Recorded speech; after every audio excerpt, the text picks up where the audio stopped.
Okay, hola, it's Sky Pacho with the weekly Paleo report for Wednesday, April 19th of great year 2023. This is the Paleo report on the run, man. I am in between the frickin' dentist appointment and the doctor's appointment.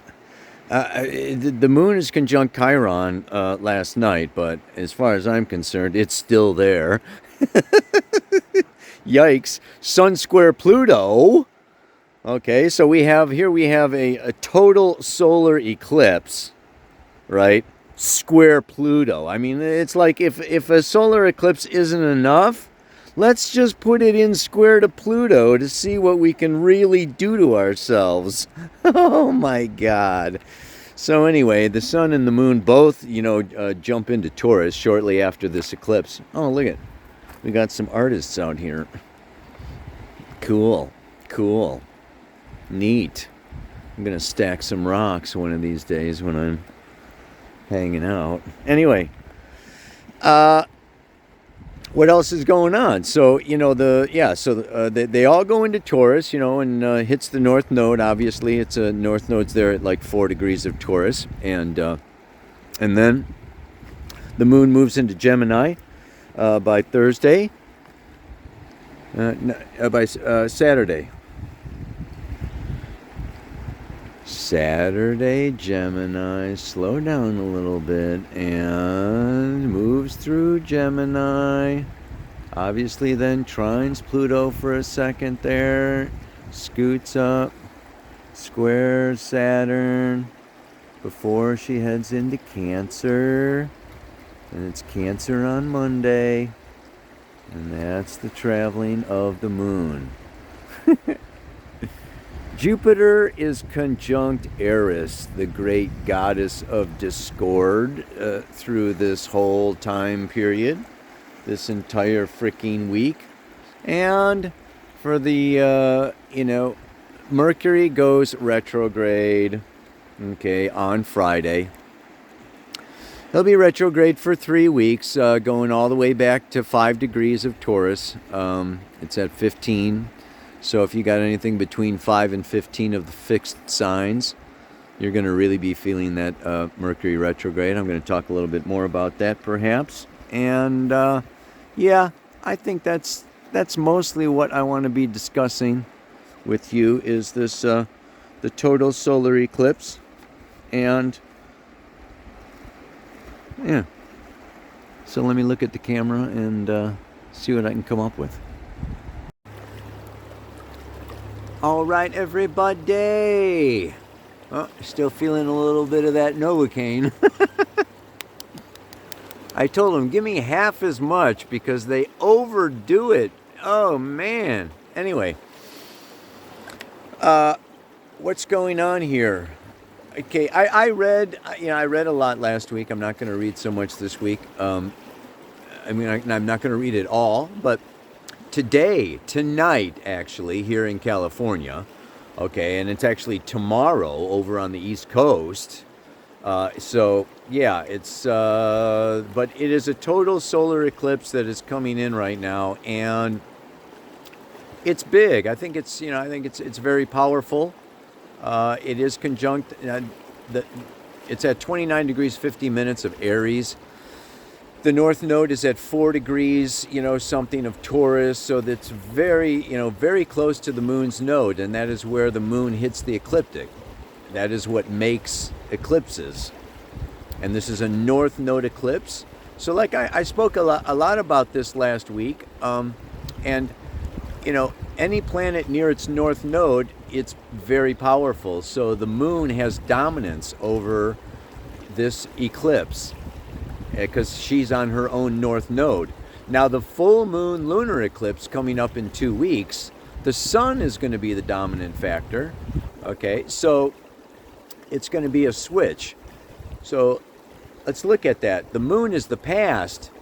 It's our childhood. It's our subconscious emotional needs. It's, our habitual patterns. It's non-rational, non-logical. Feelings don't have, reason behind them. They just are.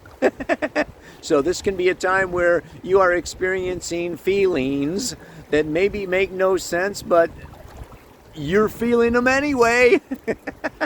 And you need to express them, or it's Aries, so you need to put them out there, and so it can be a kind of a frustrating, irritating time of getting in touch maybe with some anger.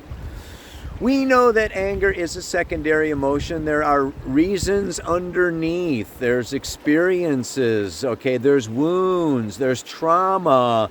Anger is just like the tip of the iceberg.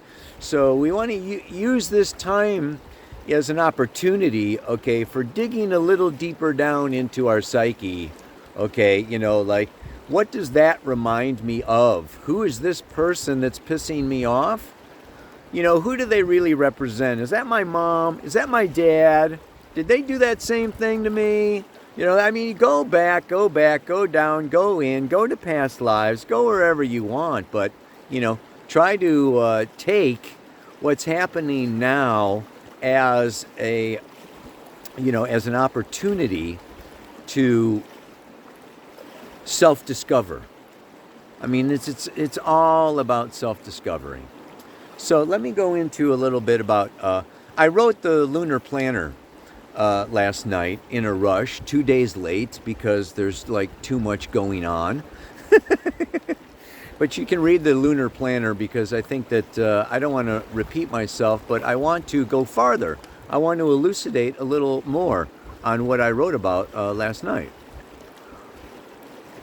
The lunar planner, I kind of, with the new moon, I give like a monthly overview. So let's look at the, the longer picture a little bit here. And I talk about Lilith, okay? She's going back and forth mostly through Leo, okay, through this whole time period. And if we actually look at the mean motion of Lilith, she's in Leo pretty much moving very slowly from January to October of this year. The mean motion is the mean average motion. I use true Lilith. So she's actually in 0 degrees Virgo right now at the time of the eclipse. But then she's going to retrograde all the way back to Cancer. And then she's going to go forward all the way up into Virgo, retrograde to Leo, forward to Virgo, retrograde Leo. She's moving, baby. And she represents the shadow element of the lunar feminine forces. Yeah, she is our Kali energy. She is that shadow. And shadow is what we suppress, deny, refuse to believe about ourselves, even though it is a deeply pattern, a deeply ingrained pattern within us. And, so she's moving through Leo. And like I talk about in the lunar planner, Mars moving through Cancer, okay, and south node of the moon moving through Scorpio. With this eclipse happening in Aries, this is just like, it's a big drive. It's a big push for more power, more security, more territory. Okay, it's, Russia wants Ukraine, and this wants Ukraine, and China wants Taiwan, and this. You can look at it on the, on the big platform, or you can look at it inside yourself. I want more money. I want more loving. Okay, I want more subscribers. I want more. But guess what, folks? Sorry, the well is dry. We are in a period of decrease. Capricorn to Pisces, yeah? Saturn, going down. Pluto, okay, entered Capricorn 2008, descending to 0 Aries, closing cycles. Neptune at the very, very, very final degrees of Pisces. So we got 3 biggies here that are saying it's over, done, finished, goodbye. Pluto starts a new cycle, I think it's in 2068. Yeah? So, we are in a detach, release, let go, surrender. And this time period now, Jupiter moving into Taurus. Did I mention that? Jupiter's also going into Taurus. Sun, Moon, Jupiter, all moving into Taurus, okay, shortly now. And, you know, a lot of people go, oh, Jupiter in Taurus, Jupiter in the second house, that's more money, you know, and I'm going to expand my bank account, and, you know. And it's like, no, not necessarily. Not necessarily. Maybe Bank of America will build up its bank account with your money. But what we're really looking at here is inner work. It's all about the inner work. Pisces and Taurus, feminine signs. Okay, this is about, and this is what the mantra this week is about. It's not measuring ourselves according to our material, physical, financial appearances, worldly, power. We are more than that. We are beyond this. This is the third dimension out of at least 13. Let's get over, comparing ourselves, measuring ourselves, valuing ourselves according to capitalistic, materialistic, Western bullshit. I mean, really. Because these things are transient. This is temporal. This is temporary. Saturn, the Lord of time, okay, moving through Pisces is telling us, all right, it's time for us to be looking up, out, beyond. Open the crown chakra. Pisces rules the crown chakra. Do your mystical meditations, okay? Find yourself in other higher spiritual frequencies and realms and dimensional realities. This is not all there is.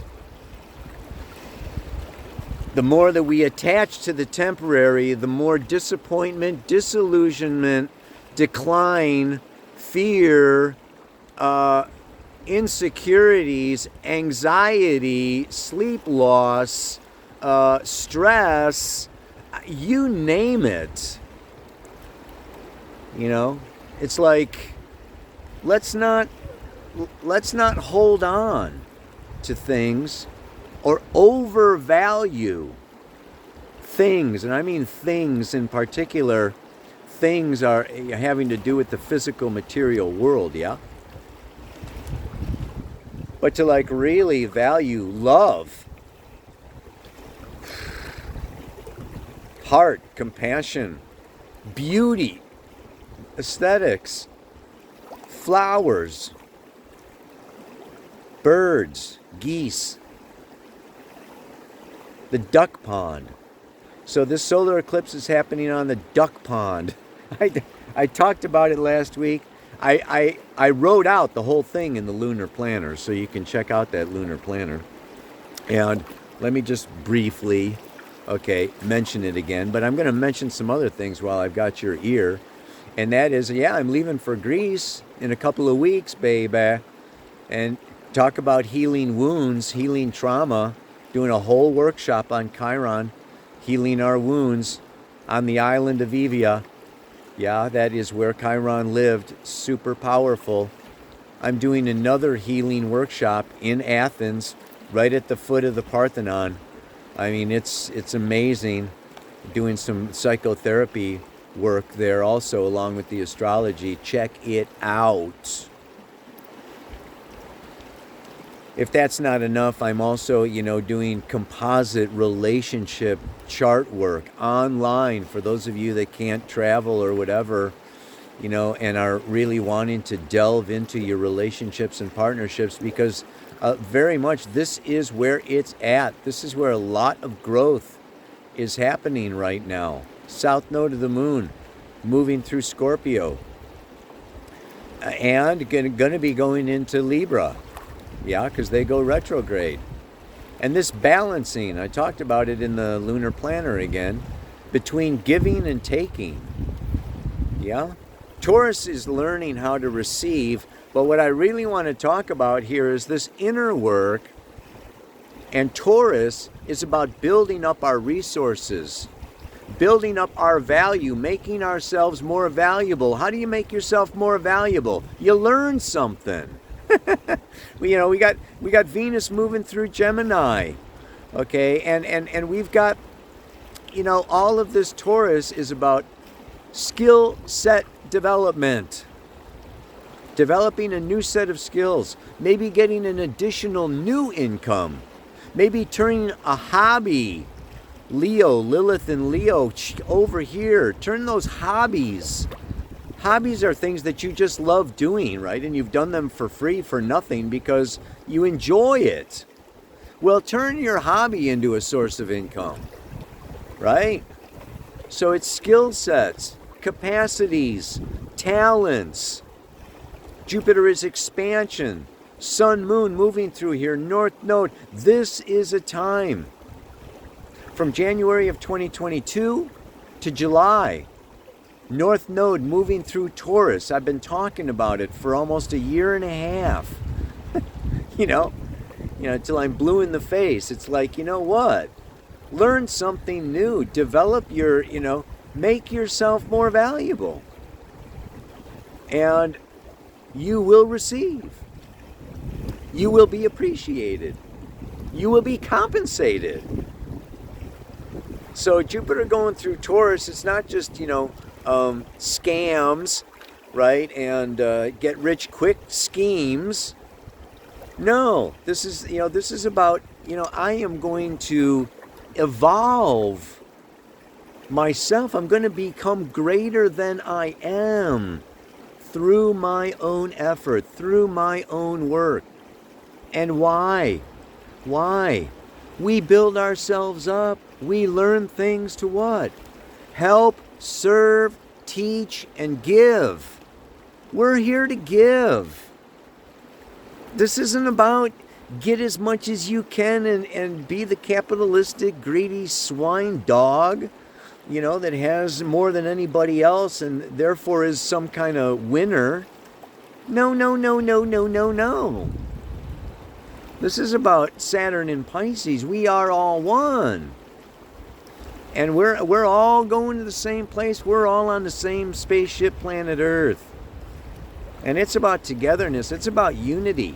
It's about nobody's better than anybody else or going to get there first before anybody else. Or no, no, no, no, no, no. This is not a, this is not an Olympic, competition.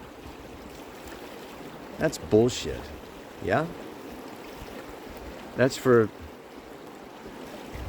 at a lower evolutionary stage where you're just kind of learning about,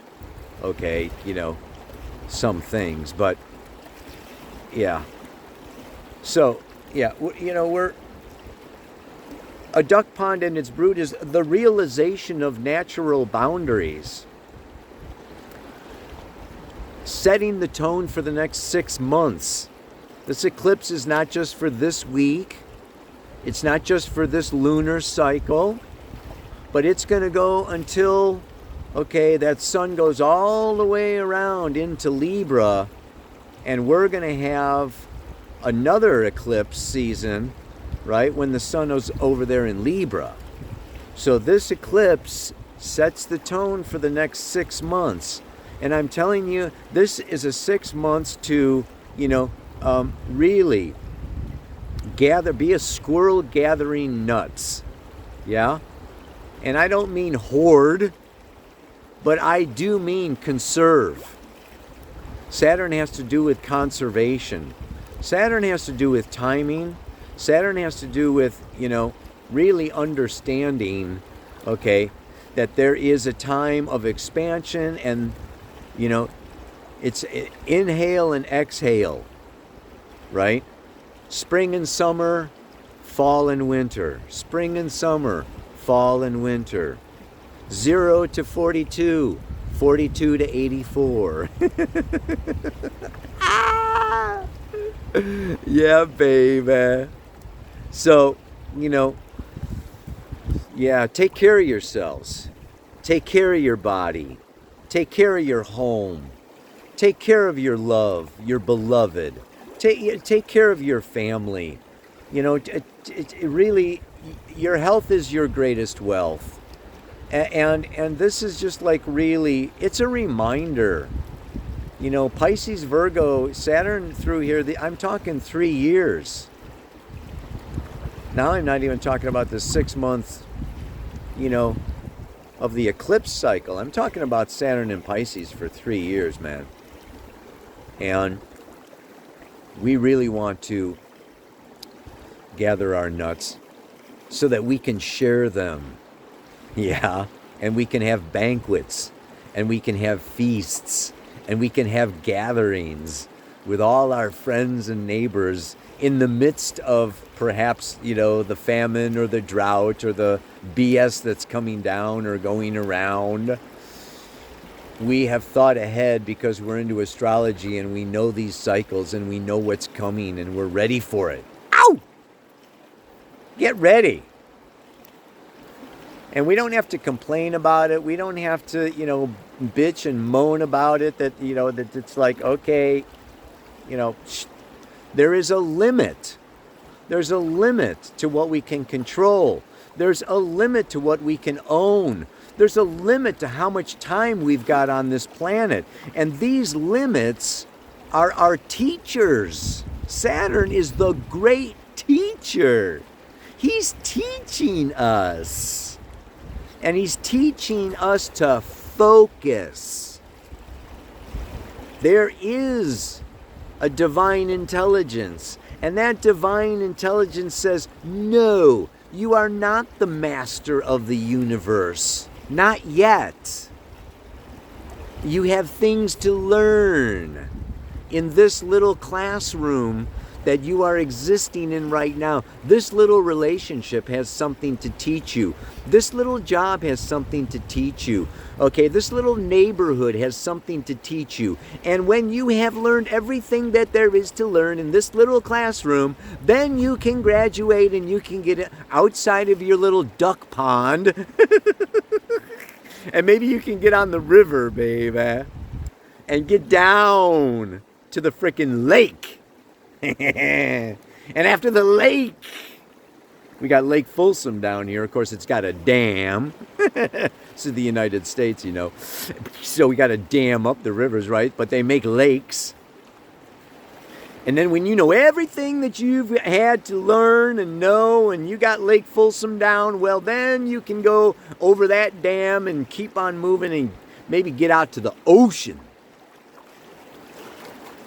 And after you learn everything that there is in the ocean, then you can get out into the ocean, into the galactic ocean, into the universal ocean, beyond time and space. So it's step by step, inch by inch, bit by bit, nut by nut. There is something beautiful, something amazing in this little duck pond that we find ourselves in. We want to look for the beauty. Taurus is about beauty. It's ruled by Venus, Aphrodite. It's about comfort in our bodies, comfort in our sensuous, sexual, beautiful. You know, it's just like your body could be your duck pond. You've got so much to learn just about your body. My knee is teaching me something now. You know, my skin is teaching me something now. My hair is teaching me something. My lack of hair is teaching me something. I mean, there's so much just in our bodies, right? There's so much in your backyard. I mean, all you got to do is like go sit in the backyard. I went and I sat in the backyard last night, man, you know, and it's like, you know, tiny little flowers that you would not even really, they're like a dot of violet as you're walking by. And they are a universe when you hold them up to your eye. So, yeah, Simple pleasures are the best. Taurus is about simplicity and the beauty of simplicity. And it's not just all about big is better. This is just like such a frickin' Western thing, you know. Good things come in little packages. Yeah. So it's, let's just, you know, enough. I'm rambling. This is not the only plane of existence. As I am more than this. And just as appearances are deceiving, so are the measures of success. You know what I'm talking about. I was going to put in there, and so are the current measures of success. Obviously, there are many ways to measure success. I mean, I think happiness is a good measure. Calm, serenity. I think serenity is a good measure. What else? You know, peace, tranquility, acceptance. I mean, there are, so it's not all, I'm not saying that you cannot measure success, all right? I was just trying to make the words rhyme. I mean, as it is doesn't really rhyme with success anyway, but, you know, whatever. I'm not trying to make the perfect mantra because I have realized that perfection is an illusion. Okay, one more time, I'll let you go. Here we go. Unos, dos, tres. This is not the only plane of existence, as I am more than this. And just as appearances are deceiving, so are the current measures of success. So, take it easy on yourself. Don't harshly measure yourself according to current delusional methods. But know that you are an infinite being of magnificence, like a shining star, no matter who you are, shining bright to see what you can truly be, shining star for you to see what you can truly be. Actually, that reminds me, the song for this week, I mean, I've just been going around singing Melanie. I know she's old, and I may have already brought this one up, but look what they've done to my soul, Ma. Look what they've done to my soul. They've tied it up in a plastic bag and turned it upside down, yeah? Look what they've done to my soul. Repair yourself, rejuvenate yourself, heal yourself, come home to yourself. That's the best expression of Mars in Cancer. Last but not least, you know, last week, I'm giving a live talk in Colfax, California. Get your butt on out here, baby. Ow! April 29th. I'll put a link for it down in the notes of YouTube, but it's on my new ParadigmAstrology.com website. You got to get a ticket beforehand because it's a small kind of a studio. It's going to be kind of intimate, and we need to know how many people are showing up. So, yeah, grab them tickets and we'll hopefully see you there. And what else? Yeah, have a good week. Talk at you next week, man. Hasta luego, baby.